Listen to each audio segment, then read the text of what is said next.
এই ভিডিওতে আপনারা দেখবেন আমরা কিভাবে মাছ ধরি এবং ডাব পারি, বেল পারি, আরও নানান অনেক কিছু।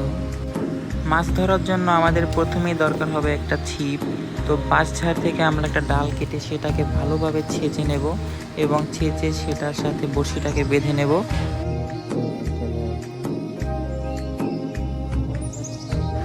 আমাদের বড়শিটা বানানো শেষ। এখন শুধু একটা টোং বাঁধা বাকি, যাতে মাছে টান দিলে আমরা বুঝতে পারি যে মাছে ধরেছে। এখন আমরা মাছের জন্য খাবার তৈরি করব আটা দিয়ে।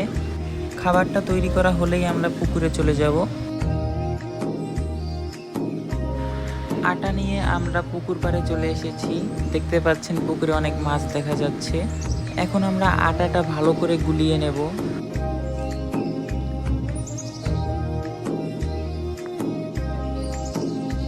খাবারটা তৈরি করা শেষ। এখন বড়শিতে টোং বেঁধে আমরা মাছ ধরা শুরু করে দেব। টোংটা বাঁধা শেষ। এখন খাবার লাগিয়ে পুকুরে বড়শিটা ফেলবো, দেখি কি মাছ পাওয়া যায়।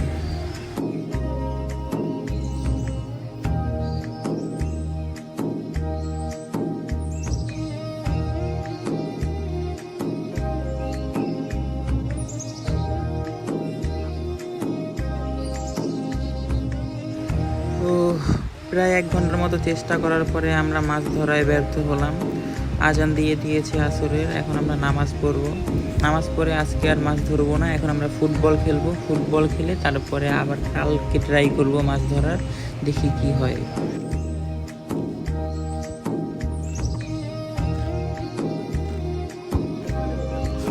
নামাজ পড়া শেষ। এখন আমি লুঙ্গি পরেই ফুটবল খেলতে নেমে গেলাম।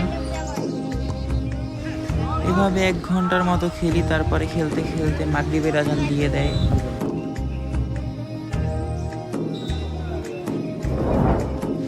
আজকে দ্বিতীয় দিন। ঘুম থেকে উঠেই মাছ ধরার জন্য আবার চেষ্টা শুরু করে দেই। মাছ ধরায় সার্থক গাই, আমরা অবশেষে মাছ ধরায় সার্থক। অনেক বড় মাছ, দেখি এই বিশাল বড় মাছ। এইটা দেখতে পাচ্ছেন, এইটাকে এখন ছেড়ে দেব। এত বড় মাছ খাওয়া সম্ভব না।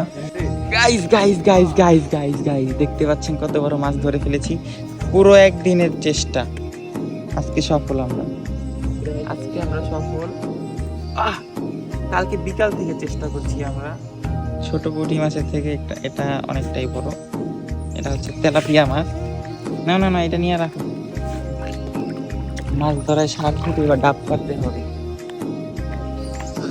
আমরা ডাব পারতে এসে এখানে কদবেল গাছে অনেকগুলো কদবেল দেখতে পাই।